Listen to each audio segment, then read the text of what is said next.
ஆண்டவராகிய இயேசு கிறிஸ்துவின் பரிசுத்த நாமத்திற்கு ஸ்தோத்திரம். கிறிஸ்து பிரியமானவர்களே, இந்த நாளினுடைய செய்தியின் தலைப்பு சிங்கம். என்னது? சிங்கம், லயன். கிறிஸ்து பிரியமானவர்களே, வேதத்துல இந்த சிங்கம் என்பது அடையாளப்பூர்வமாக மெட்டாஃபோ என்று சொல்லுவார்கள். அடையாளப்பூர்வமாக தேவனுக்கும் கொடுக்கப்பட்டிருக்கிறது, பிசாசுக்கும் கொடுக்கப்பட்டிருக்கிறது. இயேசு கிறிஸ்துவுக்கும் சிங்கம் என்று அழைக்கப்படுகிற ஒரு வேத பகுதி அநேக இருந்தாலும் தெளிவாக சொல்லப்படுகிறது. வெளிப்படுத்தின விசேஷம் 5வது அதிகாரம் 5வது வசனம். ரெவலேஷன் 5:5.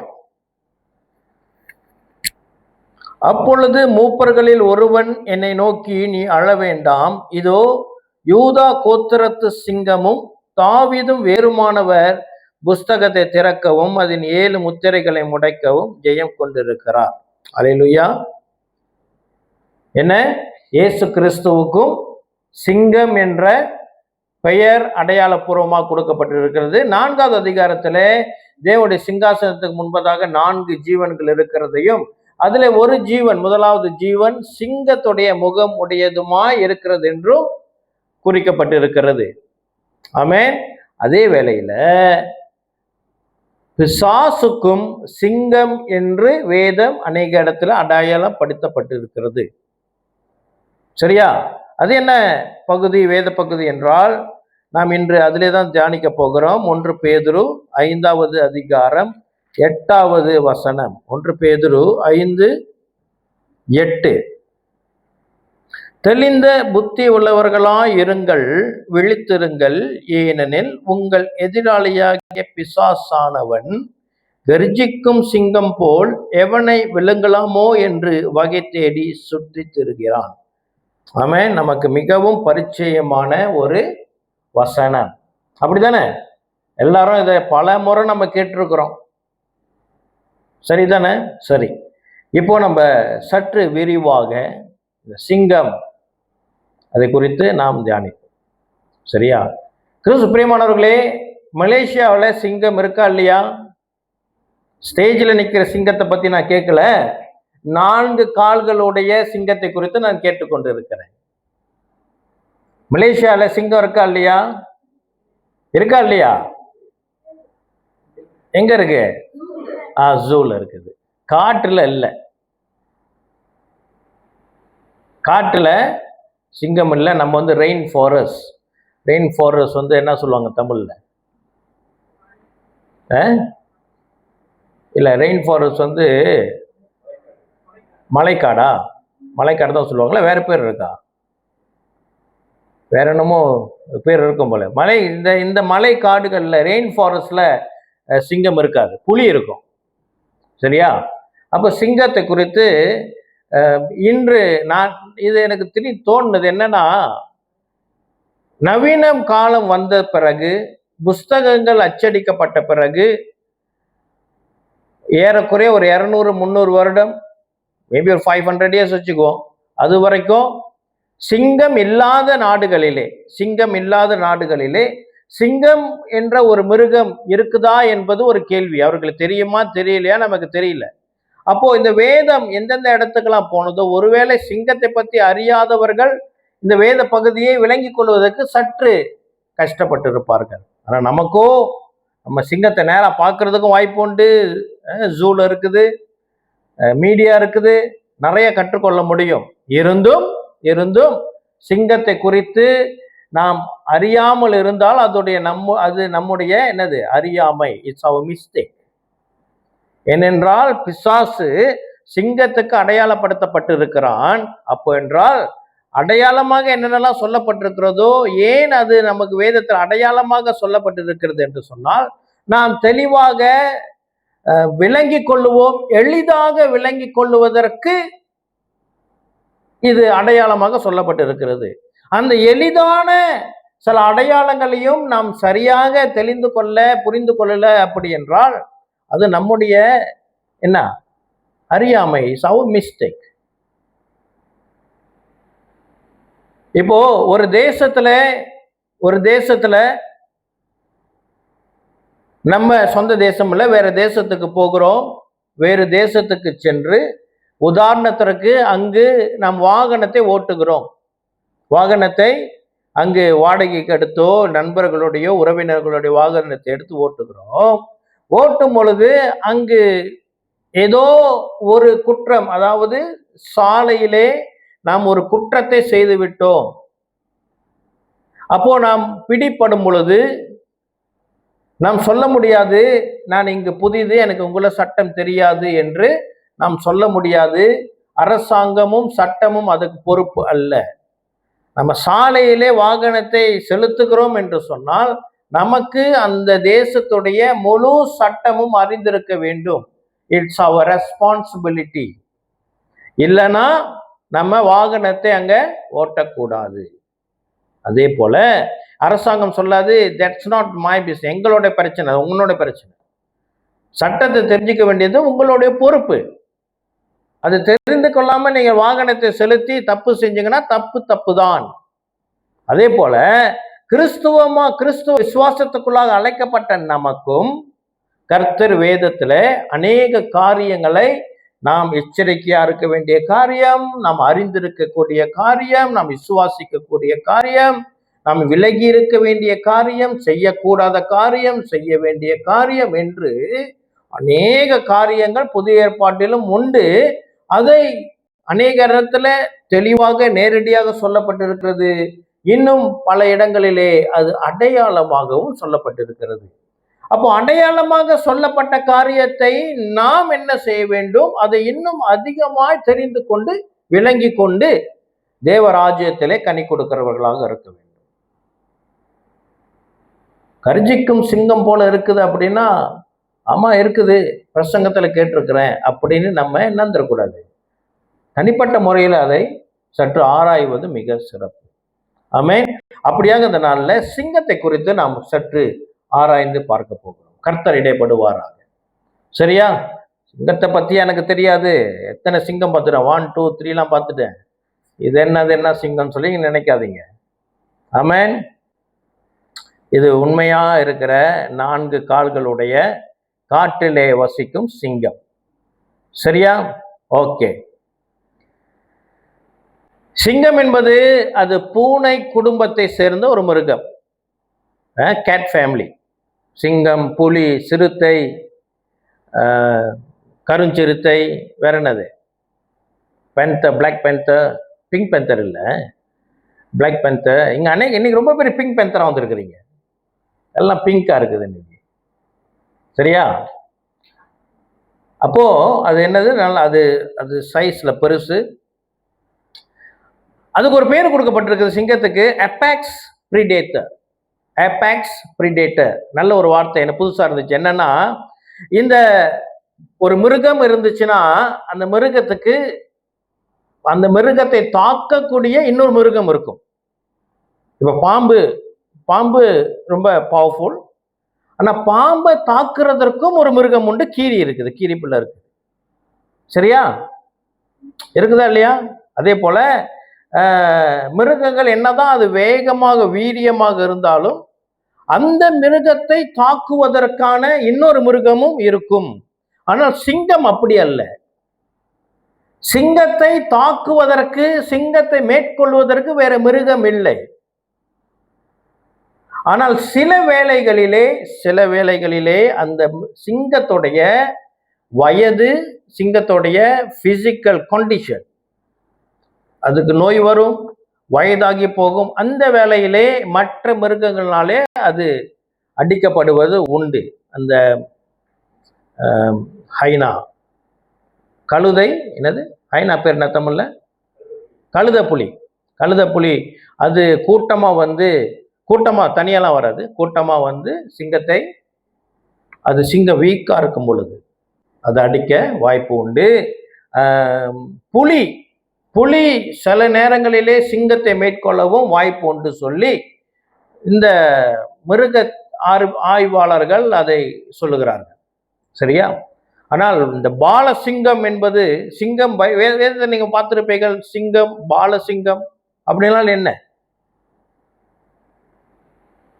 சிங்கம் என்றால் சிங்கம், பால சிங்கம் என்றால் அது அதோட வயது சரியான ஒரு இளம் வயது, போருக்கு செல்லுகிற ஒரு வாலிப சிங்கம் தான் பால சிங்கம். அது வல்லம், அது கூட யாருமே நிற்க முடியாது, எந்த மிருகமும் அதுகிட்ட நிற்க முடியாது. சரியா? ஏன் நான் இதை சொல்லுகிறேன் அப்படி என்றால், மறுபடியும் சொல்லுகிறேன், நம்முடைய இந்த நாளுடைய மைய வசனம் 1 பேதுரு 5:8, கர்ஜிக்கும் சிங்கத்தை போல யாரை விழுங்கலாமோ என்று சொல்லி அவன் சுட்டி திரிகிறானாம். அப்போ நான் சிங்கத்தை குறித்து நான் சொல்லிக் கொண்டிருக்கும் பொழுதே நீங்கள் சற்று அதை யோசிக்க வேண்டும். இது பிசாசோடு கூட, பிசாசுடைய குணாதிசயத்தை நாம் இதிலே விளங்கி கொள்ள வேண்டும். ஏதோ இது ஒரு அறிவியல் கிளாஸ் அல்ல, இது பள்ளிக்கூடமும் அல்ல. அப்ப நம்ம சிங்கத்தை படிச்சு இப்போ தெரிஞ்சு நம்ம என்ன செய்ய போறோம் அப்படி இல்லை. இது பிசாசனுடைய சுபாவத்தை ஒட்டி இருக்கிற ஒரு காரியமாக இருக்கிறது. சரியா? அப்போ இந்த சிங்கம் தான் மிருகங்களையே இன்று வரை மிக சிறந்த மிருகம், பலமுள்ள மிருகம் என்று சொல்லப்பட்டிருக்கிறது. ஆகையினாலே அதுக்கு காட்டின் ராஜா, கிங் ஆஃப் த ஜங்கல் அல்லது கிங் ஆஃப் த பீஸ், மிருகங்களுக்கெல்லாம் இது ராஜா என்றும் அதற்கு பெயர் வழங்கப்பட்டிருக்கிறது. இந்த சிங்கம் அநேக நேரங்களிலே, விசேஷமாக இரவிலே இது ரொம்ப உற்சாகமா இருக்குமா, அது ரொம்ப ஆக்டிவா இருக்கிறது இரவு நேரத்துல. சரியா? ஆனால் இது பிசாசுடைய சுபாவத்துக்கு ஒட்டி வருதா இல்லையா? ஆண்டவர் சொல்லுகிறார், பகலுக்கு 12 மணி நேரமும் இரவுக்கு 12 மணி நேரமும் உண்டு. எங்க சொன்னார்? லாசர் மரித்து இருக்கும் பொழுது, இவர் பெத்தானியால இருக்கிறார் நினைக்கிறேன்.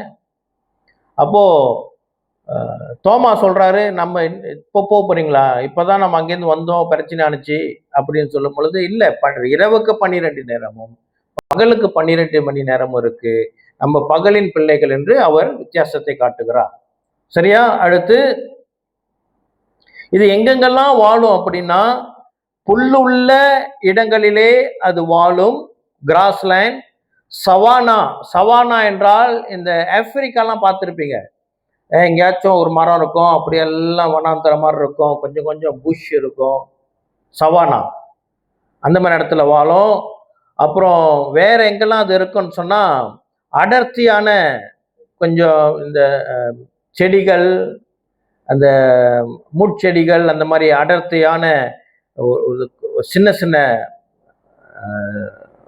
மரங்கள் செடிகள் இருக்கிற இடத்துல அது அது அது அது குடியிருக்கும். அடுத்து ஓப்பன் வூட் லேண்ட் என்று சொல்றாங்க. அப்படின்னா மரங்கள், பெரிய பெரிய மரங்கள் இருந்தாலும் அது கொஞ்சம் தூரமா கொஞ்சம் விசாலமான இடங்களிலே இதுகள் இந்த சிங்க கூட்டங்களும் சிங்கமும் வசிக்கும். நோமடிக் லயன் அப்படி என்று ஒரு வார்த்தை பயன்படுத்தப்படுகிறது. நோமட் என்ற வார்த்தை என்னன்னா, அது என்ன செய்யுமா, அது தனித்து இருக்கிற ஒரு சிங்கம். அது மாத்திரமல்ல, அது அது ஒரே இடத்துல இல்லாம நிறைய பயணிக்கும், அங்க போகும் இங்க போகும், நகர்ந்து கொண்டே இருக்கும், ஒரு இடத்துல சும்மா இருக்காது. அப்போ இதுக்கும் மற்ற சிங்கங்களுக்கும் உள்ள வித்தியாசம் என்ன? சிங்க கூட்டம், ஆங்கிலத்திலே லயன் ஸ்பிரைட் என்று சொல்லுவார்கள். சிங்க கூட்டத்தோடு இணைந்து இருக்கிற சிங்கமும் உண்டு. அப்படி இணைந்திருக்கிற கூட்டத்திலே பொதுவாக பெண் சிங்கங்கள் வேட்டையாடி ஆண் சிங்கத்திற்கு இரையை கொடுக்கும். சிங்கங்களும் சொந்தமாக வேட்டையாடுகிற தருணமும் உண்டு. ஆனால் இந்த நோமடிக் லயன் என்று சொல்லப்படுகிற இது என்ன? இது எப்பொழுதும் சுற்றி திரிகிறது. அது தன்னுடைய உணவை தானே வேட்டையாடி சாப்பிடுகிற ஒரு மிருகம். வசனம் சொல்லுகிறது, அவன் சுற்றி திரிகிறவனாய் இருக்கிறான். அப்ப சிங்கத்துடைய குணாதிசயம் என்ன? அது தனியாகவும் சுற்றும், கூட்டமாகவும் இருக்கும். சரியா? அடுத்து இந்த சிங்கம் நம்ம போல ஒரு நாளைக்கு 3, 4, 5 முறை சாப்பிடாது. அது ஒரு முறை மேக்சிமம், அதால ஒரு முறை சாப்பிட்டால் 34 கிலோகிராம் இறைச்சியே சாப்பிட முடியும் ஒரு நாளைக்கு. அது மேக்சிமமா 34 கிலோகிராம். இங்க யாரு 34 கேஜி இருக்கிறா? இல்லையா, டார்வின் ஒரு 70-80 இருப்பாரு. இல்லை, ஓகே. வேற 30-34 மோகன் இல்லை, அவர் குறைவு, 20-25 இருக்கும் அவரு.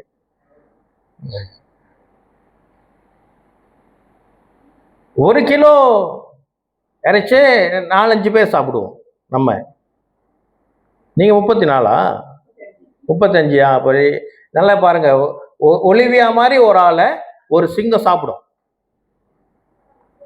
ஆனா சாப்பிட்டுச்சுன்னா ஒருவேளை 34 கிலோ மீல் அது சாப்பிட்டு முடிஞ்சிருச்சுன்னா ஒரு வாரம் சாப்பிடாது, ஒரு வாரம் அது ரெஸ்ட் பண்ணுமா. சரியா? புலிக்கும் சிங்கத்துக்கும் வித்தியாசம் என்னன்னா, சிங்கம் பசிச்சாதான் சாப்பிடும், புலி அப்படி இல்லை. சாப்பாடை பார்த்துருச்சுன்னா சாப்பிடும்.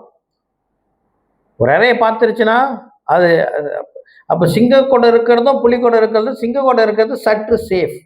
அது சாப்பிட்டு அது பசி இல்லைன்னு சொன்னா அது வேற யாரையும் அது தொந்தரவு பண்ணாது. புலி அப்படி இல்லை. சரியா? ஓகே. இது கொஞ்சம் மேலோட்டமாக தான் சொல்லியிருக்கேன், ஆழமா போல. ஆழமா சிங்கத்தை பற்றி தெரிஞ்சு என்ன பண்றது? இப்போ என்னோட கேள்வி என்னன்னா, இந்த சிங்கம் ஏன் கர்ஜிக்கிறது? ராரிங். வசனம் என்ன சொல்லுது? பிசாசானவன் கெர்ஜிக்கும் சிங்கம் போல எவனை விளங்கலாம் என்று சுட்டித்திருக்கிறான். ஏன் சிங்கம் கர்ஜிக்கிறது? சொல்லுங்க. புது வசனம் அது. ஓகே. வேற?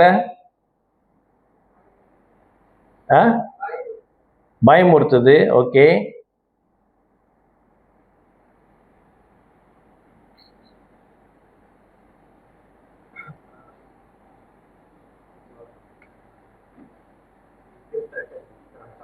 ஓகே, அதெல்லாம் வருது. நான் ஒரு பதில் எதிர்பார்க்கிறேன், அது வருதான்னு பார்க்குறேன். வேட்டைக்கு ரெடி ஆயிட்டேன், இதை தான் எதிர்பார்த்தேன். நான் வேட்டைக்கு ரெடி ஆயிட்டேன், சாப்பிட போற பசி எடுத்துருச்சு, அப்படின்னு தானே? அப்படிதானே? இல்லை, எத்தனை பேர் நம்புறோம் சொல்லுங்க. கொஞ்சம் பதில் வரணும் எனக்கு ப்ளீஸ். வாங்க சொல்லுங்க. நான் வேட்டைக்கு ரெடி ஆயிட்டேன், இந்த களத்தில் இறங்க போறேன் அப்படின்னு சொல்றது தானே? ஆமா இல்லையா? எனக்கு பசி, எது வந்தாலும் எது முன்னுக்கு வருதோ நான் போட்டுருவேன் அப்படின்னு கர்ஜிக்குது. அப்படித்தானே? சரி, என்னோட கூட திருப்புங்க. ஆமோஸ் தீர்க்கதரிசி எழுதின நிருபம் இல்லை, புத்தகம் 3வது அதிகாரம் 4வது வசனம். ஆமோஸ் தீர்க்கதரிசி எழுதின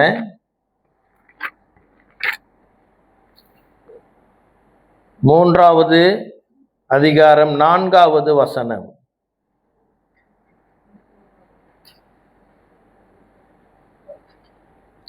தனக்கு இரை அகப்படாமல் இருக்க காட்டிலே சிங்கம் கர்ஜிக்குமோ?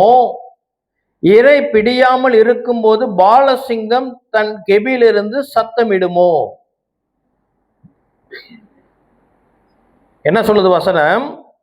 தனக்கு இரை அகப்படாமல் இருக்க காட்டிலே சிங்கம் கர்ஜிக்குமோ? இரை பிடியாமல் இருக்கும்போது பாலசிங்கம் தன் கெபிலிருந்து சத்தமிடுமோ? அப்படி என்றால் வேதம் சிங்கத்தை குறித்து ஒரு முக்கியமான குணாதிசயத்தை குறித்திருக்கிறது. சிங்கம் வேட்டைக்கு என்று கர்ஜிக்கிறது இல்லையாம். ஆமென். அப்போ நம்மை பிசாசு வேட்டையாடுவதற்காக கர்ஜிக்கிறது இல்லை. அப்போ எதற்கு பிசாசு சிங்கத்தை போல கர்ஜிக்கிறான் என்றால், நம்ம எங்க மாமாட்ட காலையில விசாரிச்சேன், எல்லாத்தையும் கொஞ்சம் சொன்னாரு. சரியா? யார் எங்க மாமா? Mister Google. அவர்கிட்ட நான் விசாரிச்சேன், அவர் சில காரியங்களை கற்றுக் கொடுத்தார். நல்லவர், கேட்டா சொல்லுவாரு அவரு. அவரே கத்தின்னு உட்காந்துருக்காதீங்க, மேய்ப்பன்ட்ட வாங்க, மாமாக்கள் போதும், மெய்ப்பர்கள் தகப்பன்மார்கள் இல்லையே அப்படின்னு பவுல் எழுதுறாரு இந்த காட்டு நாட்கள்ல. சரி, என்னன்னா அது கர்ஜிக்கிறதுக்கான காரணம் ஒன்று என்ன, அதோடைய எல்லையை அது என்ன சொல்லுமா, இது என்னுடைய எல்லை என்று பிரஸ்தாபப்படுத்துவதற்கு அது கர்ஜிக்குமா. அதுக்கென்று ஒரு சிங்கம் என்றால் அதற்கென்று ஒரு எல்லையை அது குறித்து வைத்திருக்கும். சரியா? அதோடைய சத்தம் எதுவரைக்கும் பிரவேசிக்கிறதோ, கர்ஜிக்கிற சத்தம் அது வரைக்கும் அதோடைய எல்லை என்று அது தன்னை பிரஸ்தாபப்படுத்திக் கொள்ளுமா. அண்ணன் சொன்னார் இல்லையா, தன்னை ராஜா என்று காட்டுவதற்கு அது கர்ஜிக்கிறது என்று. அந்த சத்தம் வந்தது என்று சொன்னால் அதுல அதை சத்தத்தை கேட்கிற மிருகங்களுக்கு ஒரு பயம் வரும். இது சிங்கத்துடைய எல்லை, இதுக்குள்ளாக நான் எப்படி இருக்க வேண்டும் என்று மிருகங்களுக்கு அதுங்களுக்கு தானாவே அதோடைய சுபாவங்கள் உண்டு. சரியா? அதோடைய சிங்கத்துடைய சத்தம், கர்ஜிக்கும் சத்தம் கொஞ்சம் விசாலமான இடம், தடைகள் குறைவா, மரங்கள் ரொம்ப இல்லாம எம்டியா இருக்குது இல்லையா, அதுல 8 கிலோமீட்டர் ரேடியஸ் போகும். 800 மீட்டர் அல்ல, 8 கிலோமீட்டர் தூரம் போகும். 8 கிலோமீட்டர்ஸ். 8 கிலோமீட்டர்ஸ்னா இங்கேருந்து எது வரைக்கும் சொல்லலாம்? இங்கேருந்து தொல்லோக்கு வரைக்கும் சொல்லலாமா? அவ்வளோ தூரம். ஆனால் கொஞ்சம் அடர்த்தி மிருக்கு, கொஞ்சம் மரங்கள் இப்படிலாம் இருக்கு இல்லையா, கொஞ்சம் மரங்கள், மலைகள் இந்த மாதிரி இருக்கிற இடத்துல 3 கிலோமீட்டர் வரைக்கும் போகும். அதுவே சரியான தூரம் தான், 3 கிலோமீட்டர் வரைக்கும். அதோடைய எல்லை டெரிட்டரியல் ப்ரோக்ளமேஷன். சரியா? அப்புறம் அண்ட் டிஃபென்ஸ்னு போட்டிருக்கு. அப்படின்னா அதோட எல்லை அப்படின்னு சொல்லி அதோடைய சிங்க கூட்டமும் சிங்கமும் தங்களுடைய எல்லைகளை குறிக்கிற இதற்கான அவர் பயன்படுத்துகிறது தான் என்ன, அதோடைய சத்தம். கிறிஸ்து பிரியமானவர்களே, பிசாசு நம்மை பார்த்து கர்ஜிக்கிறான் என்றால் என்ன, அவனுடைய எல்லையை நமக்கு காட்டுகிறான். என்னது? கர்ஜிப்புல என்ன வருமாம்? பயம் வருமாம். அப்போ நமக்கு எப்பயாவது எதனாலது இந்த செய்தி கேட்கும் பொழுதோ, யார் மூலியம் யாருக்கிடையாவது பேசும் பொழுதோ, அல்லது ஏதோ ஒரு சூழ்நிலை திடீர்னு நம்மை தாக்கும் பொழுதோ, நண்பர் மூலியமாக, அக்கம் பக்கத்தில் இருக்கிற ஜனங்களோடு யாராலையும் கூட, அல்லது ஏதேனும் பொருளாதார ரீதியாக சில காரியங்கள், எக்கானமி டவுன் ஆயிடுச்சு, ஸ்டாக் மார்க்கெட் விழுந்துருச்சு, இதெல்லாம் கேட்கும் பொழுது பயம் வருதோ, இது சிங்கத்தின் கர்ஜிப்புக்கு சமம். பிசாசு என்ன சொல்லுகிறான்? இது என்னுடைய எல்லை, ஆக நீ எனக்கு பணிந்திருக்க வேண்டும், நான் பயத்தினாலே உனக்கு ராஜாவாக இருப்பேன். எப்படி? உதாரணத்துக்கு சொல்றேன். அடுத்த மாதத்திலிருந்து உதாரணம், அரிசி விலை ரெட்டிப்பா மாறுகிறது. இப்ப 40-45 வெள்ளி போகுது இல்லையா அரிசி. அடுத்த மாதத்திலிருந்து 100 வெள்ளி. முட்டை விலை ஏறுகிறது, எண்ணெய் விலை ஏறுகிறது, அப்படிலாம் சொல்றாங்க. சரியா? கர்த்தரோட பிள்ளைங்க என்ன செய்யணும்? என்ன சொல்லணும்? ஆமென். சரியான பதில். ஏன்னா 40 வெள்ளி அரிசி விலை இருக்கும் பொழுது கர்த்தர் என்னை போஷித்தார், 100 வெள்ளி இருக்கும் பொழுது போஷிக்க போகிறார். கர்த்தர் வல்லவர் அப்படின்னு சொல்லி நம்ம ஆண்டவர்னு அதிகமா துதிக்கணும். ஆனா பயந்தோமோ, பிசாசு என்ன சொல்லுவான்? Now I am your king, நான் சொல்றது செய்ய. இப்படி என்ன செய்யணும்? 100 வெள்ளி அரிசி வாங்கணும், அதுக்கு நீ என்ன செய்யணும் தெரியுமா? நான் உனக்கு சொல்றேன் என்னென்ன செய்யணும். திருட்டு வேலை செய்ய, லஞ்சம் வாங்கு, தப்பு இல்லை, ஏன்னா நான் ஒரு ராஜா. பயத்துல அவன் நம்மை ஆளுகை செய்வான், அவனுடைய எல்லைக்குள்ளாக நம்மை வளைத்து கொள்ளுவான்.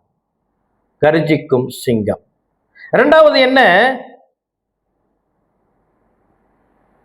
அது சிங்கத்துடைய குணாதிசயம். ஏன் கர்ஜிக்கிறது என்று சொன்னால், சிங்க கூட்டம் இருக்கு இல்லையா, அது சில நேரத்துல அப்படியே பிரிஞ்சு அங்க போகுமா, அதுங்க கூட்டம் பிரிஞ்சு அங்க இருக்குமா, அதுங்களோடு கூட ஒரு கம்யூனிகேஷன். சிங்கத்தோடு கூட என்னது? அதோடைய தொடர்புக்கு அது கர்ஜிக்குமாம். சரியா? ஆக நம்ம என்ன செய்யணும்? அநேக நேரத்துல பிசாசனுடைய சத்தம், பிசாசனுடைய ஆதிக்கம், பிசாசனுடைய தூண்டுதல் இதெல்லாம் வருது அப்படின்னா, நல்லா கேளுங்க, ஒரு சிங்கம் ஏதோ ஒரு மூலையில இருந்து கத்துது. அது கத்துறதுக்கான ஒரு நோக்கம் என்ன? தங்களுடைய கூட்டத்திற்கு அது என்ன கொடுக்குது? சிக்னல் கொடுக்குது. அது பிசாசனுடைய சத்தம். அதற்கு நம்ம கீழ்ப்படிய கூடாது. பிசாசனுடைய சத்தம் எப்படி இருக்கும்? நல்லதாவா இருக்கும்? எத்தனை பேர் சொல்றீங்க பிசாசுடைய சத்தம் நல்லதா இருக்காது? இல்லையா? நல்லதாவா இருக்கும்? பிசாசு பேசுனானா கண்டுபிடிக்க முடியுமா முடியாதா? முடியும். எப்படி? ஓகே, வேற? இப்ப ஆண்டவர் என்ன சொன்னாரு? என்னை பத்தி என்ன பேசிக்கிறாங்க அப்படி கேட்கும் பொழுது பேதுரு சொல்றார், நீர் ஜீவனுள்ள தேவனுடைய குமாரன். அப்ப ஆண்டவர் சொன்னாரு, மாம்சம் ரத்தம் இது உனக்கு வெளிப்படுத்தவில்லை, பரத்திலிருந்து உனக்கு வெளிப்படுத்தப்பட்டிருக்கிறது. அல்லேலூயா. அப்புறம் ஆண்டவர் என்ன சொன்னாரு? மனுஷகுமாரன் பாடுபடவும் மரிக்கவும் அவனுக்கு மனுஷகுமாருக்கு நியமிக்கப்பட்டிருக்கு சொல்லும் பொழுது பேதுரு இயேசுவை தனியாக கூப்பிட்டு கடிந்து கொள்றாரு. உங்களுக்கு இதை விட நான் விட மாட்டேன், இது உங்களை நடக்க கூடாது. அப்பாலே போ சாத்தானே சொல்லிட்டு, நீ தேவனுக்குரியபடி சிந்தியாமல் மனுஷனுக்குரியபடி சிந்திக்கிறாய். அப்ப அப்பாலே போ சாத்தானே. சாத்தான் என்ன செய்யறான்? மனுஷனுக்குள்ளாக வந்து மனுஷனுக்கு ஏற்ற மாதிரி உபதேசத்தை கொடுப்பான். பொல்லாத உபதேசத்தை அவன் கொடுக்க மாட்டான்.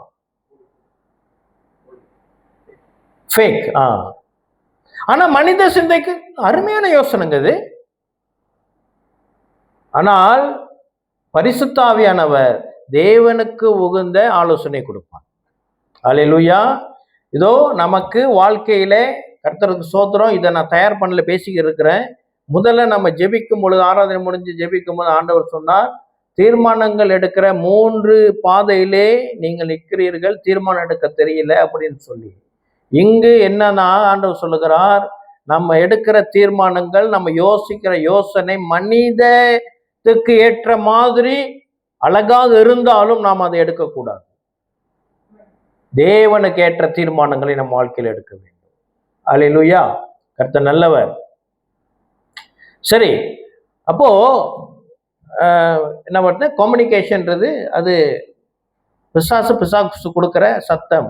அது நாம் அந்த சத்தத்துக்கு நம்ம கீழ்ப்படிந்துடக்கூடாது. அதனால்தான் கலாத்தியர்கள் பவுல் சொல்லுகிறார், நாங்கள் போதித்த சுவிசேஷத்தை தவிர வேறு எந்த ஒரு சுவிசேஷத்தை வானதூதரே ஆனாலும் சரி அவன் கொண்டு வந்தால் சபிக்கப்பட்டவன். நாங்களாவது அல்லது வானதூதராக இருந்தாலும் சரி அவன் சபிக்கப்பட்டவன். அப்ப சுவிசேஷத்திலும் சரி, நம் வாழ்க்கையில் எடுக்கிற தீர்மானங்களிலும் சரி, நாம் தேவனுடைய சத்தத்தை கேட்கிறவர்களாக இருக்க வேண்டும். அல்லேலூயா. மனித ஆலோசனையை நாம் கேட்டாலும் நாம் கர்த்தரிடம் அதை உறுதிப்படுத்தி கொள்ள வேண்டும்.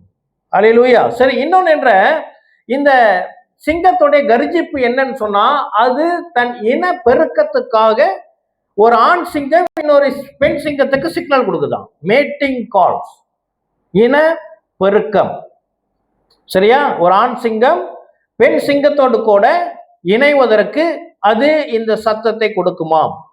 ஆனா வேதத்துல தெளிவாக சொல்லியிருந்தா பரவாயில்ல, மொத்தமா பேதுரு எழுதி வச்சுட்டாரு, கர்ஜிக்கும் சிங்கம். அப்ப நம்ம எதெல்லாம் கர்ஜிக்குதோ அதெல்லாம் ஆராய வேண்டிய பொறுப்பு நமக்கு உண்டு. கிறிஸ்து பிரியமானவர்களே, இது சரீர இச்சை சம்பந்தப்பட்ட காரியமாக இருக்கிறதுனால நாம் சபையானது கர்த்தராய் இயேசு கிறிஸ்துவ கற்புள்ள கன்னியாக கர்த்தர் நம்மை நியமித்து வைத்திருக்கிறார். ஆகையினாலே பிசாசனுடைய இச்சையிலே நாம் அகப்பட்டு கொள்ளக்கூடாது. கிறிஸ்துவுக்கு பிரியமானவர்களே, நம்முடைய வாழ்க்கை, நம்முடைய ஜீவியம் கர்த்தருக்கென்று பரிசுத்தம் உள்ளதா இருக்க வேண்டும். நாம் விபச்சாரக்காரராக இருக்கக்கூடாது. வேதம் சொல்லுகிறது, விக்கிரக ஆராதனைக்காரர்களை விபச்சாரக்காரர்கள் என்று சொல்லி. நம்ம விக்கிரக ஆராதனைக்கு பகிர்ந்துடக்கூடாது. எனக்கு இந்த நாட்கள்ல எனக்கு பெரிய சவாலா இருக்குது. ஒரு சவால் நான் சொல்றேன், கேளுங்க. நமக்கு விக்கிரம் இருக்கக்கூடாதுங்க.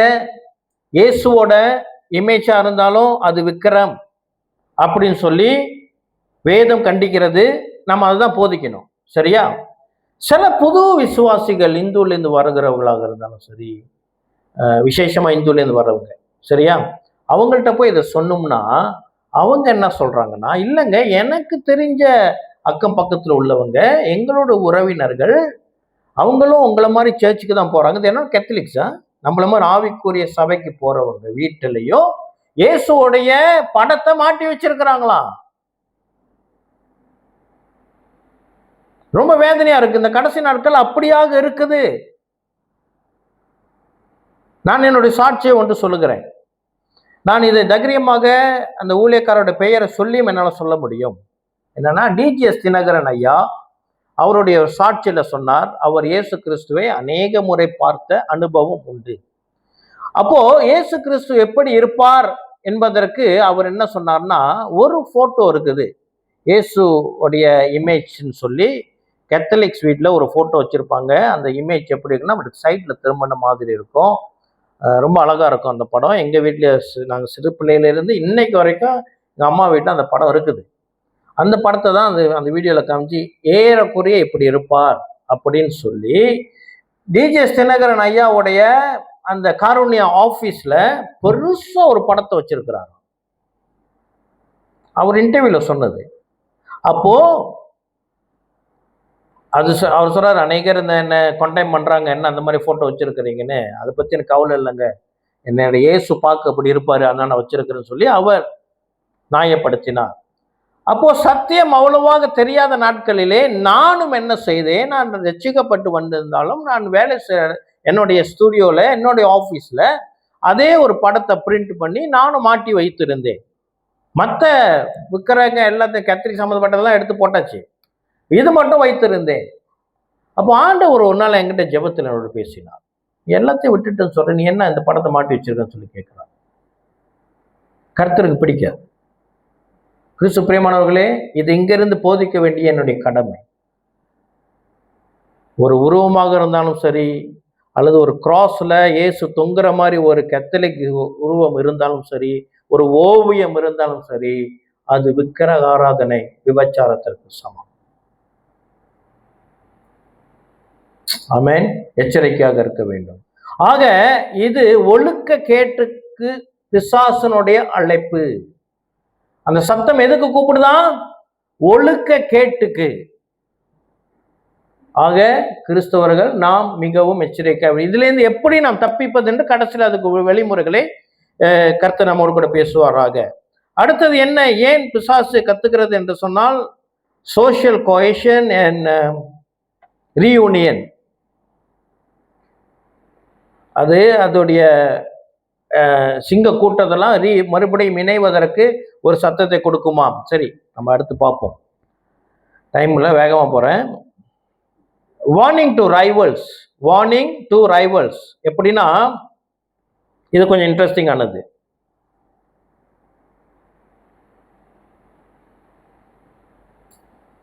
இன்னொன்று, ஏன் சிங்கம் கத்துது அப்படி என்றால், அதை மேற்கொள்ளுவதற்கு அதற்கு எதிராக ஒரு சிங்கத்துக்கு எதிராக இன்னொரு சிங்கம் தான் வரும், சரியா? சிங்கத்தை எதிர்ப்பதற்கு அதை விட பலசாலியான ஒரு சிங்கம் இருக்குதுன்னு இதுக்கு தெரிஞ்சிருச்சுன்னா இது என்ன செய்யுமா? நேரா போய் மோதாதான் இது சத்தத்தை ஏறெடுக்குமா. நல்லா கேளுங்க, ஒரு சிங்கம் அதை மேற்கொள்வதற்கு அதை விட பலசாலியான பலம் நிறைந்த ஒரு சிங்கம், அதற்கு த்ரெட், அதற்கு ஒரு த்ரெட் என்ன சொல்ற தமிழ்ல, அதற்கு ஒரு ஆபத்து, அதுக்கு ஆபத்தை விளைவிக்கிற இன்னொன்று அங்கு இருக்கிறது என்று சொன்னால் இது என்ன செய்யுமா? நேரடியாக போயிட்டு சண்டை ஃபைட்லாம் இருக்காதான், இங்கேருந்து கரிச்சிக்குமா. கிறிஸ்து பிரியமானவர்களே, இந்த சிங்கத்தை மேற்கொள்வதற்கு நம்ம யூத குலத்தின் சிங்கம் இருக்கிறதுனாலே இது கர்ஜிக்கிறது. ஆமென். கிறிஸ்து பிரியமானவர்களே, பிசாசு கர்ஜிக்கிறான் என்றால் என்ன? நமக்குள் இருக்கிறவர் பெரியவர், அவனை விட பெரியவர்.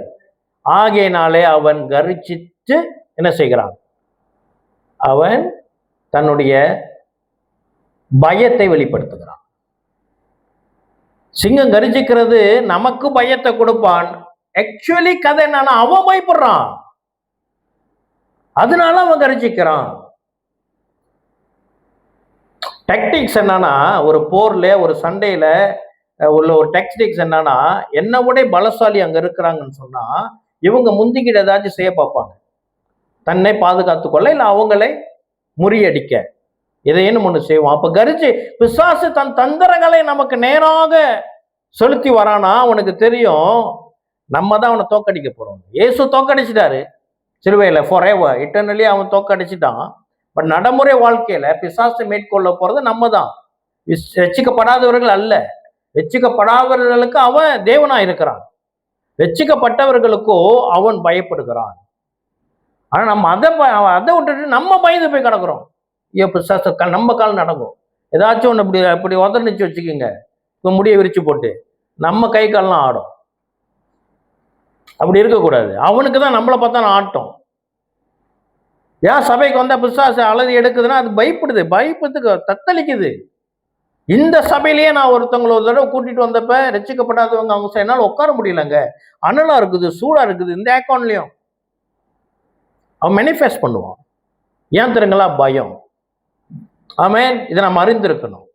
பிசாசை நம்ம தூக்கி பெருசா வச்சிடக்கூடாது, அதே நேரத்துல நம்ம அண்டர் எஸ்டிமேட்டும் பண்ணிடக்கூடாது. அல்லேலூயா. அடுத்து என்னன்னா, இது கொஞ்சம் நல்லா இன்ட்ரெஸ்டிங்கானது. எக்ஸ்பிரஸிங் இமோஷன்ஸ், அதோடைய உணர்வுகளை வெளிப்படுத்துகிறது தான் இந்த சத்தம்.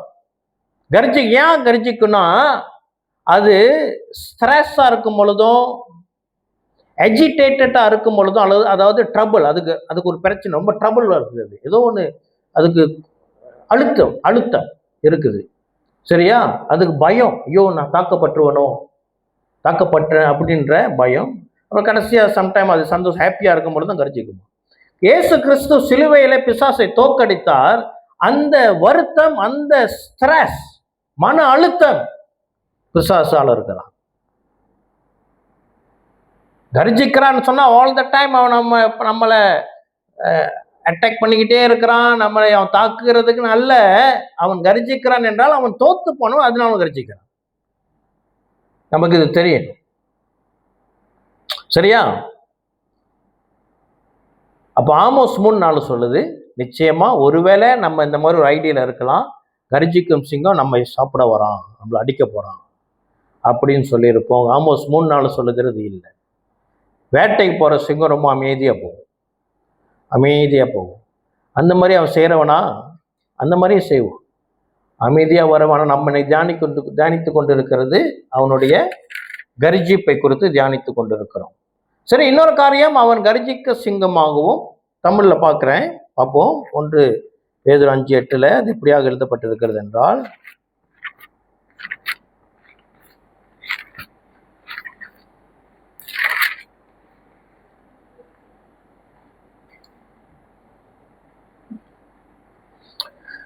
உங்கள் எதிராளியாக பிசாசானவன் கெர்ஜிக்கும் சிங்கம் போல் எவனை விழுங்கலாமோ என்று வகை தேடி சுற்றி திரிகிறான். எவனை விழுங்கலாமோ ஆங்கிலத்துல டிவா என்று போட்டிருக்கிறது, அப்படித்தானே?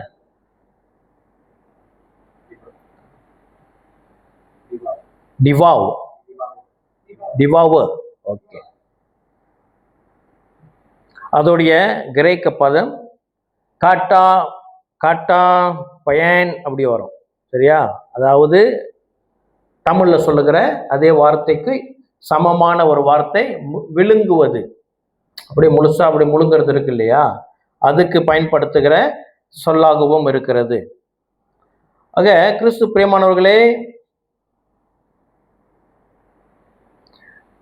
சிங்கம் ஒரு உணவை முழுமையாக அப்படியே விழுங்குகிறது அல்ல. சிங்கம் அப்படி செய்யாது.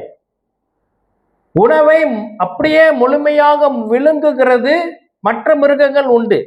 பாம்பு, தவளை, லிசர்ட்ஸ் இருக்குது. அப்புறம் கோட்டான் பறவை இருக்குல்ல, அதுவும் அப்படியே விழுங்குமா. அப்படியே முழுங்கிரும். சரியா? ஆனால் சிங்கம் அப்படி செய்கிறது இல்லை. ஆனாலும் ஏன் இப்படி போட்டு இருக்கிறது வசனம்? ஏன் அப்படி ஆண்டவர் எழுதி வச்சிருக்கிறாரு? கர்ஜிக்கும் சிங்கமை போல யாரை விழுங்கலாமோ என்று சொல்லி வகை தேடிக்கொண்டிருக்கிறார். நம்ம பாரம்பரியமா நமக்கு தெரிஞ்ச ஒரு விளக்கம் என்ன? பிசாசுக்கு பல்லு இல்லை, ஆண்டவர் பல்லை பிடுங்கிட்டார். ஆமா இல்லையா? இது நமக்கு தெரிஞ்சது. சரியா? சரி, அது ஒரு புறம் வைப்போம். இப்ப என்னன்னா, அது கத்துகிறது நம்ம சாப்பிடுவதற்கு இல்லை, சரியா, விழுங்குவதற்கு. வேதத்துல ஒரு உதாரணத்தை நான் காட்டுகிறேன். ஒரு மனிதன் விழுங்கப்பட்டான். யாரு?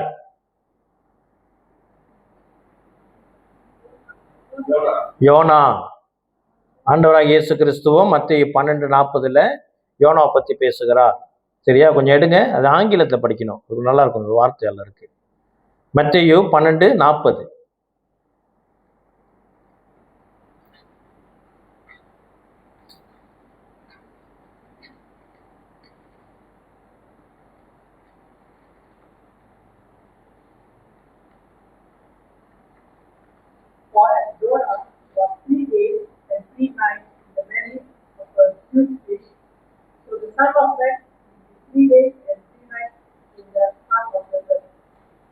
NIV-யா? அந்த வார்த்தை அதில் இல்லை, வேற கிரேவ்னு போட்டிருக்கும் ஏதோ ஒரு டிரான்ஸ்லேஷன். கிங் ஜேம்ஸா இருக்க கூட வாய்ப்பு இருக்கு. கிரேவ் அதாவது கல்லறை போட்டிருக்கா?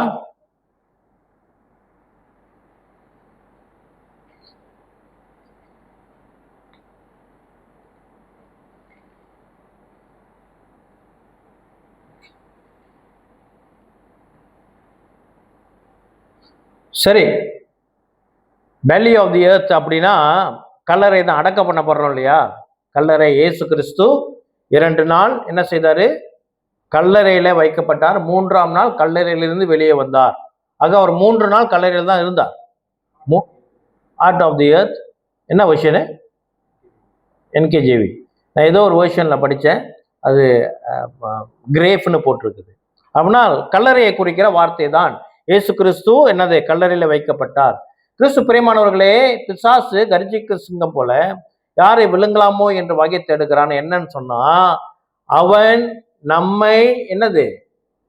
கொலை செய்வதற்காக வகை தேடுகிறான். பிசாசுடைய தாக்குதல் வருதுன்னா அவனோட அல்டிமேட் என்ன? கொலை செய்ய வேண்டும். எதிராளி எதுக்கு வரானா? கொல்லுவதற்கும், திருடுவதற்கும், கொல்லுவதற்கும், அழிப்பதற்கும் என்று வேற எதுக்கும் வருவதில்லை, கொலை செய்ய வருகிறாக. பிசாசனுடைய தாக்குதல் வருது அப்படின்னா அது நம்ம லேசாக எடுத்து விடக்கூடாது.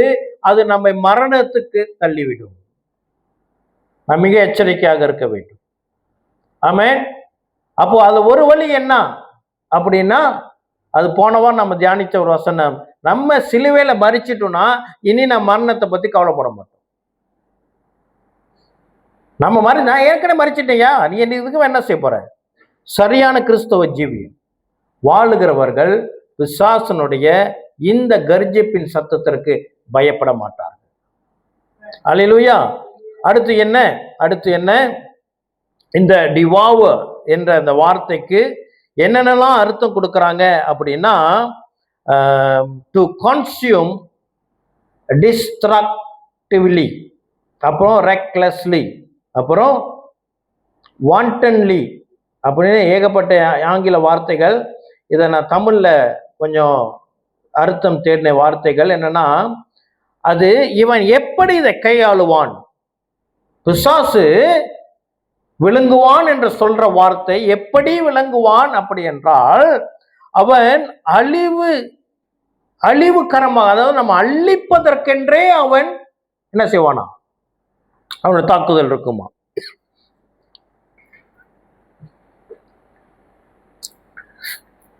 சரியா? அப்புறம் இந்த ரெக்லெஸ்லி என்றது பொறுப்பற்ற முறை. சரி, நம்ம அதில் போகலாம். என்னன்னா, அவன் ரொம்ப மோசமா நம்மை தாக்குகிறவனாக இருப்பான். சிம்பிளிஃபை பண்ணி சொல்றேன். பிசாசு நம்ம விழுங்குகிறான் என்று சொன்னால் அது மிகவும் ஒரு மோசமான முறை. அவன் இவோன் அப்ரோச் ரொம்ப அழகா தட்டி கொடுத்து எப்படி இருக்கிறீங்க அந்த மாதிரி அவனுடைய டாக்டிக்ஸ் இருக்குது. ஆனா நம்மை அவனுக்கு அடிமைப்படுத்துகிற. நான் ஒரு எக்ஸாம்பிள் சொல்றேன். இப்ப பாருங்க, விழுங்குகிறது என்று சொல்லும் பொழுதே அது என்னத்தை குறிக்குது? ஏதோ ஒரு பழமோ ஏதோ ஒரு உணவு அப்படியே முழுசா விழுங்குறது, அப்படித்தானே? ஓகே, முழுசா. ஏன்னா இவன் சாப்பிட வரல. சாப்பிடுகிற சிங்கம் என்ன செய்யும்? கடிச்சு பிச்சு பல்லுல போட்டு அரைச்சி அதுக்கப்புறம் விழுங்கும். ஆனா இவன் விழுங்குறவன் மட்டும்தான், அவனுக்கு பல்லு இல்லை. அப்போ விழுங்குறவன் என்ன செய்ய முடியாது? பிச்சு பகிர்ந்து சாப்பிட முடியாது, முழுசா தான் சாப்பிடணும். அப்ப பிசாசுடைய நோக்கமே என்னது? முழுசா அமுக்கணும். ஓகே, நம்ம வாழ்க்கையில கொஞ்சம் பகுதி அவன் எடுக்கிறதுக்கு அவன் முயற்சி செய்யல. அநேகரோட வாழ்க்கையில கொஞ்சம் பகுதி அவன் கையில தான் இருக்குது. இருந்தாலும் அவனுடைய டார்கெட், அவனுடைய நோக்கம் என்ன? நம்மை ஒரு விசுவாசியை முழுமையாக அவன் எடுக்கணும். விசுவாசி மாத்திரமல்ல, உலகத்துல இருக்கிற எல்லா ஜனமும் முழுமையாக ஆட்கொள்ள வேண்டும். ஏன்னால் அவன் தேவனுடைய எப்பொழுதும் கம்பீட் பண்ணுகிறவன். ஆண்டவர் சொல்ல, முழு இருதயத்தோடும் முழு ஆத்மாவும் முழு பலத்தோடும் என் அன்பு கூறுவாயாக. அது அவனும் எதிர்பார்க்கிறான். அவனும் நம்மை முழுமையாக எதிர்பார்க்கிறான். ஆகையினாலே அவன் நம்மை விழுங்க பார்க்கிறான். இப்ப சிங்கம் விழுங்கி சாப்பிடுகிற மிருகம் அல்ல. அது கடிச்சு மென்னு சூ பண்ணி சாப்பிடுகிற மிருகம். இருந்தாலும் சிங்கத்துடைய குணாதிசயம் இங்கே எப்படி விளக்கப்பட்டு இருக்கிறது? அவன் விழுங்கலாம் என்று தேடுகிறானா. இப்போ ஒரு சிங்கம் அடையாளமா வச்சு பார்ப்போம். ஒரு சிங்கம் அதோடைய உணவு என்னென்ன இருக்குது? அது யானையை கூட அடிச்சு சாப்பிடுமா? சிங்கம் ஒரு யானை கூட அடிச்சு சாப்பிட பலம் இருக்குது. இப்போ முழுமையா சாப்பிடணும்னா ஒரு சிங்கம் யானையை முழுங்க முடியுமா? முடியாது. வேற ஒரு மானை முழுங்கி சாப்பிட முடியுமா?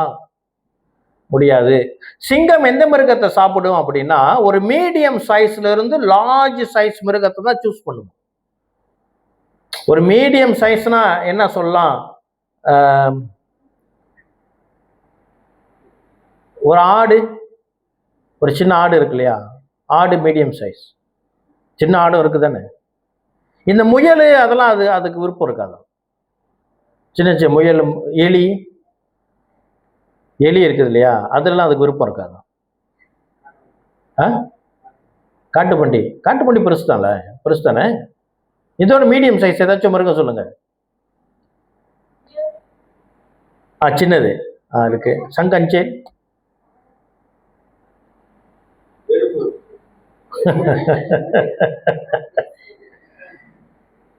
இல்ல, நான் ஏன் சொல்றேன்னா, இப்ப சிங்கத்தால அப்படியே முழுங்கக்கூடிய ஒரு மிருக சைஸ் என்னது? கண்டிப்பா சின்னதா ஒரு எலி வச்சுக்கோ. எலியை தான் முழுங்க முடியும். ஆமா இல்லையா? பெருசா ஏதாச்சும் மிருகத்தை முழுங்க முடியுமா? பிசிக்கலி முடியாது. அப்ப சிங்கம் இங்க விழுங்குறான் அப்படின்னா அவன் சின்னதா இருக்கிறத தான் விழுங்க முடியும், பெருசா இருக்கிறத விழுங்க முடியாது. ஆக கிறிஸ்து பிரியமானவர்களே, நாம் விசுவாசத்திலே சிறியவர்களாக இருக்கக்கூடாது. வேத அறிவுல சின்னதா இருக்கக்கூடாது. கர்த்தருடைய ஒழுக்கத்துல சின்னதா இருக்கக்கூடாது. கர்த்தரோட பயத்துல நமக்கு கொஞ்சம் தான் போதுங்க, தொட்டுக்கிறேன் போதும், வாரத்துல 2 hour தானே, சரி போய் உட்காந்துட்டு வந்துடுறேன், அதுக்கப்புறம் எனக்கும் ஆண்டவருக்கு எந்த தொடர்பும் இல்லை, அப்படி இருக்கக்கூடாது. கர்த்தரோடு இருக்கிற உறவுல நாம் சின்ன மனிதர்களா இருக்கக்கூடாது, பெரியவர்களா இருக்கணும்.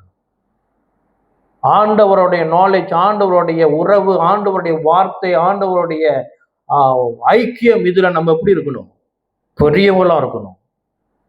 விழுங்க முடியுமா? முடியாது.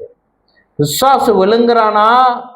விசுவாசத்துல சிறியவர்கள், அறிவில அறிவுல சிறியவர்கள், வேத அறிவுல சிறியவர்கள், எதெல்லாம் நம்ம ஆண்டவர் காரியத்துல சின்னதா இருக்கிறோம், நம்ம எஃபோர்ட் போடல, நம்மளா ஒரு முடிவெடுத்து ஆண்டவர் கூட வாழ்க்கையில வரல அப்படின்னா நம்ம சைஸ்ல சிறுவுகள் ஆயிடுவோம். பிசாசு முழுங்கிடுவான். ஆண்டவர் காரியத்துல நம்ம இன்னும் 10ல் இன்னும் வேணும், இன்னும் வேணும், இன்னும் வேணும், இன்னும் வேணும்னு சொல்லிட்டு ஆவிக்குரிய ஆகாரத்தை அதிகமாக சாப்பிடுகிறவர்களாக இருக்கு. ஆவியில நம்ம கொளுத்து போலாம், சரீரத்துல போனா வெளியே வந்துடும். இங்க வந்து தொங்கும், முன்னுக்கு தொந்தி வந்து தொங்கும், சைட்ல வந்து நிற்கும், அங்க வந்து நிற்கும். ஆனா ஆவிக்குரிய ஜீவியத்துல ஆவிக்குரிய மன்னாவை நம்ம அதிகமாக எடுக்கிறவர்களா இருந்தா நாம் பெருக்க நம்ம ஆவிக்குரிய ஜீவம் எப்படி இருக்கும்? நல்லா கொழுத்து போய் இருப்போம். நன்மை ஆவிக்குரிய ஜீவியம். இப்ப விழுங்க முடியுமா? நம்மளை பார்த்து அவன் ஓடுவான். அதான் பார்த்து பயமுறுத்துறது தான் உண்டு. பயப்படுவோமா? ஆமென். கர்த்தர் நல்லவர். சரி, அடுத்து அவன் இன்னொரு காரியம் என்ன சொல்லப்படுகிறது? நல்லா மறுபடியும் வாசிக்கிறேன். உங்கள் எதிராளியாகிய பிசாசானவர் கரிஜிக்கும் சிங்கம் ஒன்று கரிஜிக்கிறான். 2வது எவனை விழுங்கலாம் என்று பார்க்கிறான். 3வது வகை தேடி சுற்றி திரிகிறான். வகை தேடினா சுற்றி திரிகிறானாம். ஏன் அவன் சுற்றி திரிகிறவனாக இருக்கிறான் அப்படின்னால், என்னால் அவன் தேவன் அல்ல, ஆம்னி பிரசன்ட் இல்ல, அவன் ஒரே நேரத்துல எல்லா இடத்துலும் இருக்கக்கூடியவன் அல்ல. தேவனுக்கு மாத்திரமே அந்த குணாதிசயம் உண்டு. ஆகினாலே பிசாசு ஒரே ஆளை எப்பொழுதுமே போக்கஸ் பண்ண மாட்டான். அவனுக்கு ரொம்ப பேர் இருக்காங்க டார்கெட்ஸ். அதனால கொஞ்ச நாள் குறிப்பிட்ட காலம் நம்மை அவன் என்ன செய்வான்? பயமுறுத்துவான். அப்புறம் வேற இடத்துக்கு போவான். ஆனால் என்ன, அவன் திரும்பவும் வருவான். நம்ம யோசிக்கலாம், ஐயோ சரியான போராட்டமா இருக்குது இந்த காரியம், ஆண்டவரே இந்த பயத்திலிருந்து கர்த்தர் என்னை விடியும் சொல்லிட்டு நமக்கு ஒரு அளவுக்கு நம்ம விடுதலை கிடைச்சிரும். நல்லா இருக்குன்னு சொல்லி பரவாயில்ல, ஆண்டவருக்கு நல்ல விடுதலை கொடுத்துருக்கிறாரு, சரீரம் நல்லா இருக்குது, எல்லாம் ஜெபம் பண்ணி விடுதலை டெலிவரிஸ்லாம் கொடுத்து நல்லா இருக்குது, அந்த வீடு இப்ப காலியா இருக்குது. இந்த சும்மா இருக்கிற வீடை பார்த்து என்ன செய்யுமா? இந்த 7 ஆவிகளை கூட்டிட்டு வந்து என் வீடு எப்படி இருக்குதான் திருப்பியும் வருவான். அவன் சுற்றி திரிகிறவன், மறுபடியும் வருகிறவன். ஆகையினாலே நம்ம எப்பொழுதும் நம்ம எப்படி நிற்கணும்? கர்த்தருக்குள்ளாக வைராக்கியமாக நிற்க வேண்டும். ஒரு சின்ன பிரேக் எடுத்தோம், அவன் திருப்பி வந்துடுவான். ஆமென். சரி, இப்ப என்னன்னா, எப்படி இதுல இருந்து நம்மை பாதுகாத்துக் கொள்வது? எப்படி நம்மை பாதுகாத்துக் கொள்வது என்று போர்வது முன்பதாக, இப்ப இவ்வளவு நேரம் ஏறக்குறைய ஒரு தியரி சொன்ன, ஒரு தியரி. பிசாசு என்ன மாதிரி செய்வான், அவனுடைய கர்ஜிக்கும் சத்தம், அவன் விழுங்கிறது, அவன் சுற்றி திரிகிறவன். தாவீது என்ன செய்திருக்கிறார்? ஒரு சில சங்கீதங்களிலே சிங்கத்தை குறித்து எழுதியிருக்கிறார். நம்ம அதுல ஓரளவுக்கு விளங்கி கொள்ள முடியும் பிசாசனுடைய தந்திரம் எப்படியாப்பட்டதாக இருக்கும், அவனுடைய கர்ஜிக்கும் சத்தம் எப்படி இருக்கும். சங்கீதம் 57 4வது வசனம்.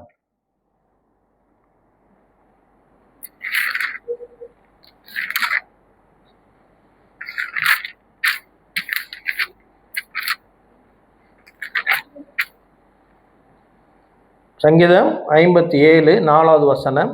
அதில் நீங்க பார்த்தீங்கன்னா ஒரு டைட்டில் கொடுத்துருப்பாங்க, தமிழ்ல அதை நான் வாசிக்கிறேன்.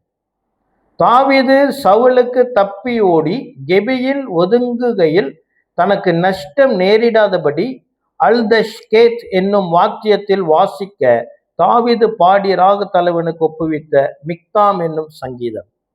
என்ன போட்டிருக்குது? தாவீது சவுலுக்கு தப்பி ஓடி கெபியிலே ஒதுங்குகையில், அதாவது தாவீதை சவுல் துரத்தும் பொழுது இந்த சூழ்நிலையை பார்த்து தாவீது ஒரு சங்கீதத்தை எழுதுகிறார், ஒரு பாடலை பாடுகிறார். சங்கீதம் என்ன 4வது வசனம் சொல்லுகிறது?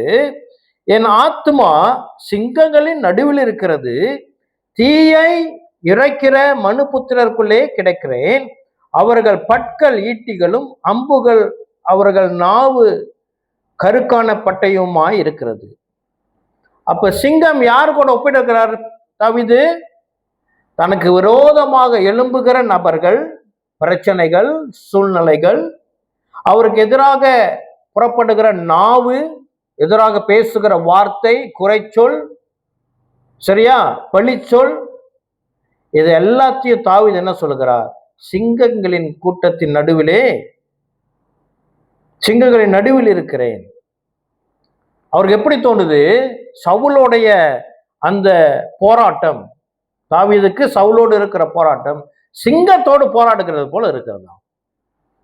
கிறிஸ்து பிரியமானவர்களே, பிசாசு எப்படி வருவான்? ஒன்று போராட்டங்களை கொண்டு வருவான். நம்ம வாழ்க்கையில் என்ன இருக்கும்? கண்டிப்பா போராட்டங்கள் இருக்கும். பல மூலைகளிலிருந்து வரும். பல மூலைகளிலிருந்து போராட்டம் எழும்பும். நம்ம ஆண்டவருக்குள்ள இல்லைன்னா புது புது போராட்டம் வந்துகிட்டே இருக்கும், முளைச்சுக்கிட்டே இருக்கும். ஒண்ணு முடிஞ்சு. நான் விசுவாசிக்கிறேன், கர்த்தருக்குள்ள பலனாக இருக்கிற, கர்த்தருக்குள்ள வைராக்கியமாக, கர்த்தர் மேல் வாஞ்சையாய், போன வாரம் பார்த்தோம், முந்தின வாரம் கனத்தை பத்தி பேசும்பொழுது 91 சங்கீதம் 91, என் மேல் வாஞ்சையா இருக்கிறான், என்னை அறிந்திருக்கிறான். இந்த 2 குணாதிசயம் உள்ள பிள்ளைகள் பரலோகத்துக்கு போகும் பொழுது, ஒருவேளை கர்த்தர் காமித்தார் என்று சொன்னால், உனக்கு என்னென்னலாம் எந்தெந்த நபர்கள்லாம் எலும்புனாங்க அப்படின்னு கர்த்தர் காமிச்சாங்க, நமக்கு காமிக்கிறார் வச்சுக்கோமே, நம்ம அப்படியே அவர் பாதத்தை விழுந்துருவோம். ஏனால் கர்த்தர் கூட இணைந்திருக்கிற நபர்களுக்கு இது ஜனங்களுடைய, நமக்கு எதிராக எழும்புகிறவர்களுடைய தாக்குதல் வராதபடி கர்த்தர் பாதுகாக்க. ஏதோ 1-2 அது சில காரியங்களுக்கு அனுமதிக்கிறார். நம்ம வாழ்க்கையில ஜனங்கள் நமக்கு எதிராக வராங்களா இல்லையா? அது ஏதோ காரணத்தை கர்த்தர் அனுமதிக்கிறார். ஆனா எத்தனைய கர்த்தர் தடுத்து போட்டாரு நமக்கு தெரியாது. நம்ம அதுக்காக ஆண்டவருக்கு தினந்தோறும் நன்றி சொல்லணும். ஆண்டவரே, நல்லா வச்சிருக்கிறீங்க, ஏதோ வந்திருக்கிறோம், சபை கூடி வந்திருக்கிறோம், எல்லாம் கூடி வந்திருக்கிறோம், இந்த வாய்ப்புக்கு நன்றி ஆண்டவரே. எத்தனை பேர் வர முடியாம இருக்கிறாங்க? எத்தனை பிரச்சனைகள் அவள் தடுத்து நிறுத்துது? ஆமென். இன்னொரு சங்கீதம் பார்ப்போம், 17 சங்கீதம் 17 7வது வசனம். அது அதுக்கு ஒரு அஸ்திபாரமாக இருக்கிறது. அதாவது இங்க சிங்கத்தை குறித்து 12வது வசனத்திலும் 13வது வசனத்திலும் அவர் சொல்லுகிறார். நான் அதை முதல் படிக்கிறேன். சங்கீதம் 17 வசனம் 12, 13. பீறுகிறதற்கு ஆவல் உள்ள சிங்கத்துக்கும் மறைவிடங்களில் பதிவிருக்கிற பால சிங்கத்துக்கும் ஒப்பாய் இருக்கிறார்கள். கர்த்தாவே, நீ எழுந்திருந்து அவனுக்கு எதிரிட்டு அவனை மடங்கடியும். கர்த்தாவே, என் ஆத்துமாவை துன்மார்க்கருடைய கைக்கு உம்முடைய பட்டயத்தினால் தப்புவியும். யாரு குறித்து பேசுகிறார் அப்படி என்றால் 7வது வசனத்துல அவர் சொல்லுகிறார், உம்மை நம்புகிறவர்களை அவர்களுக்கு விரோதமாய் எழும்புவர்களில் நின்று உமது வலது கரத்தினால் தப்புவித்து ரட்சிக்கிறவரே, உம்முடைய அதிசயமான கிருபையை விளங்க பண்ணும். எனது மறுபடியும் தனக்கு எதிராக எழும்புகிறவர்களை அவர் என்னவாம்? சிங்கத்துக்கு ஒப்பிடுகிறார். அப்ப பிசாசு அழகான உபதேசத்தை கொண்டு வந்தாலும் சரி, தந்திரமான உபதேசங்களை கொண்டு வந்தாலும் சரி, நம்மை கர்த்தரிடமிருந்து பிரிக்கிற எந்தவித உபதேசம் அவன் கொண்டு வந்தாலும் அழகா தான் கொண்டு வருவான்.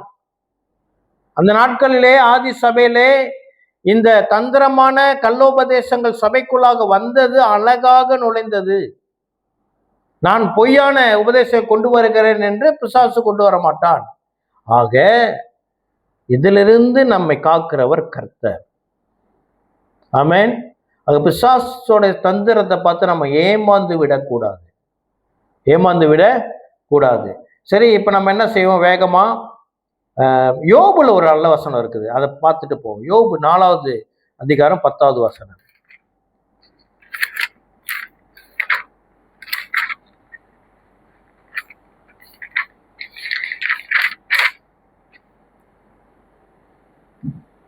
யோபு 4:10. சிங்கத்தின் கர்ஜிப்பும் துஷ்ட சிங்கத்தின் முழக்கமும் அடங்கும், பால சிங்கங்களின் பற்களும் தகர்ந்து போம். 11வது வசனம். கிளசிங்கம் இறை இல்லாமையால் மாண்டு போம், பால சிங்கங்கள் சிதறுண்டு போம். அப்ப வசனம் என்ன சொல்லுது? சிங்கம் எப்பொழுதுமே இருக்காது, சிங்கோட பல்லும் எப்பொழுதுமே இருக்காது, அதுவும் விழுந்து போகும், அதுக்கும் வயசாகும்.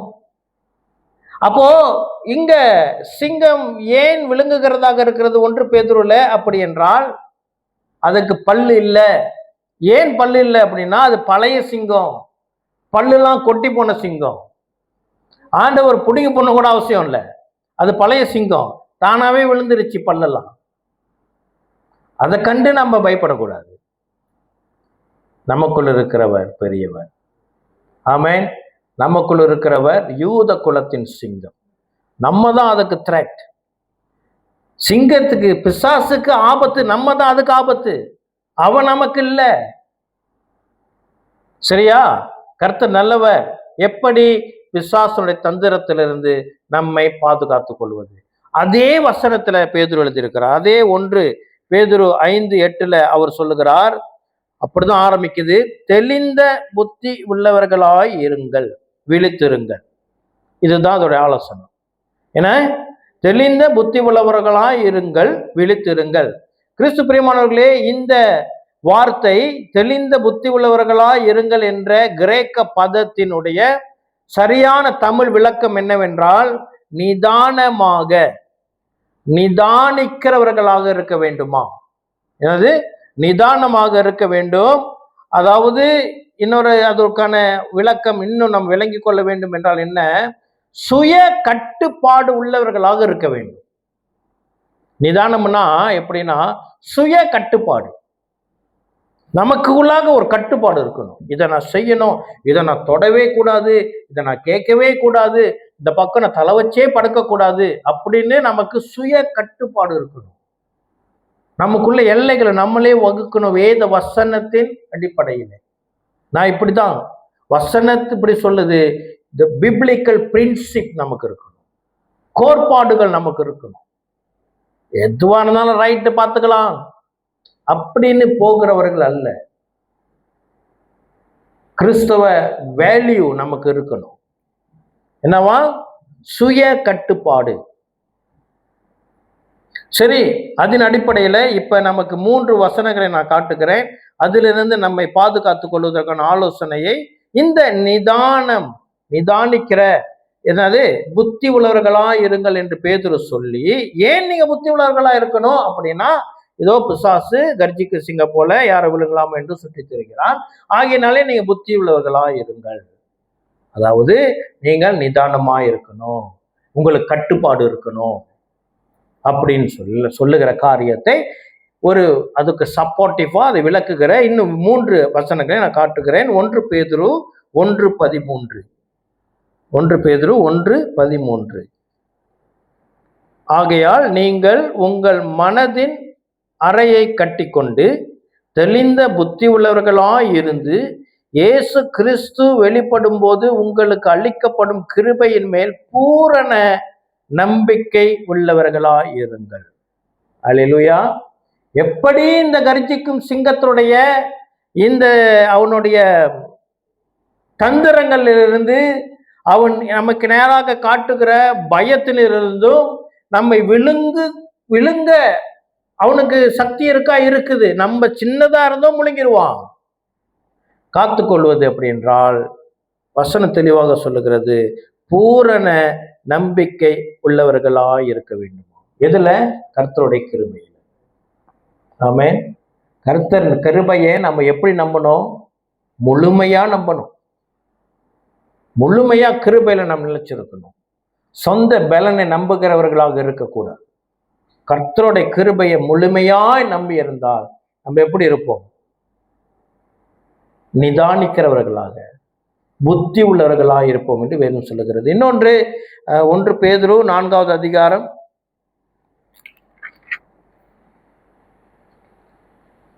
7 10 முடிய. 1 பேதுரு 4:7 10. எல்லாவற்றிற்கும் முடிவு சமீபமாயிற்று, ஆகையால் தெளிந்த புத்தி உள்ளவர்களாயிருந்து ஜெபம் பண்ணுவதற்கும் ஜாக்கிரதை உள்ளவர்களாய் இருங்கள். என்னவா? எப்படி இருக்கணும்? பிசாசனுடைய இந்த தந்திரத்தில் நம்ம தப்பிக்கொள்வதற்கு என்ன வேண்டும்? ஜெபம் வேண்டும். தினந்தோறும் ஜெபிக்கிறவர்களாக இருக்க வேண்டும். அடுத்து, எல்லாவற்றுக்கும் மேலாக ஒருவர் ஊக்கமான அன்புள்ளவர்களாய் இருங்கள், அன்பு திரளான பாவங்களை மூடும். என்ன இருக்கணுமா? ஒருவருக்கு ஒருவர் அன்பு இருக்கணுமா? இதுக்கும் பிசாசுக்கு என்ன சம்பந்தம் அப்படி என்றால், கிறிஸ்து பிரியமானவர்களே, அன்புல வல்லமை உண்டு. ஏனால் தேவன் தான் அன்பானவர். எங்க அன்பு இருக்கிறதோ அங்கு பிசாசு மோதுவதற்கு பயப்படுவோம். அது நமக்கு ஒரு எல்லை. ஒரு வார்த்தை சுய கட்டுப்பாடு, ஒரு எல்லையை குறிக்கிறோம். ஒரு கட்டுப்பாடுக்குள்ளாக நம்ம இருக்கிறோம். என்ன? ஒருவருக்கொருவர் அன்பா இருக்க வேண்டுமாம். அந்த அன்பு எப்படியா அன்பாம்? ஒருவர் ஊக்கமான அன்பா இருக்க வேண்டுமா. ஆமென். அடுத்து என்ன? 9வது வசனம், முறுமுறுப்பு இல்லாமல் ஒருவரை ஒருவர் உபசரியுங்கள். முறுமுறுப்பு இருக்கவே கூடாது. கிறிஸ்தவ வாழ்க்கையில் என்ன இருக்கக்கூடாது? முறுமுறுப்பு இருக்கக்கூடாது. இது சரியில்லையே, அது சரியில்லையே, அது சரியில்லையே, அது இது அது அது இது இது முறுமுறுப்பு இருந்துச்சு, அவன் விழுங்கிடுவான். ஆமென். முறுமுறுப்பு இல்லாதவர்களா இருங்கள். 10வது வசனம், அவன் அவன் பெற்ற வரத்தின்படியே நீங்கள் தேவனுடைய பற்பல கிருபையுள்ள ஈவுகளை பகிர்ந்து கொடுக்கும் நல்ல உக்கிரக்காரனை போல ஒருவருக்கொருவர் உதவி செய்யுங்கள். அடுத்து என்ன இருக்கணும்? ஒருவருக்கொருவர் உதவி செய்கிற மனப்பான்மை இருக்க வேண்டும். நம்ம வெள்ளிக்கிழமை பைபிள் ஸ்டடியில ஒரு கேள்வியை நான் கேட்டேன். என்னன்னா, நம்ம மற்றவங்களை பிரயோஜனம் உள்ளவர்களாக இருக்க வேண்டும். இன்னைக்கு என்னால மற்றவர்களுக்கு என்ன நன்மை வந்தது அப்படின்னு கேட்டனா இல்லையா? கிறிஸ்து பிரியமானவர்களே, நாம் மற்றவர்களுக்கு உதவி செய்கிறவர்களாக இருக்க வேண்டும். என்ன உதவியாக இருந்தாலும் சரி, உதவி செய்கிறவர்களாக இருக்க வேண்டும். அப்படி ஒன்று நம்ம குணாதிசயம் நம்மோடு இருந்தது என்று சொன்னால் பிசாசு யோசிப்பான், கிட்ட வரமாட்டான். ஆமென். ஆமென். இன்னும் ஒண்ணு கடைசி, அதோட ஜெபிக்க போகிறோம். 1 தெசலோனிக்கர் 5வது அதிகாரம்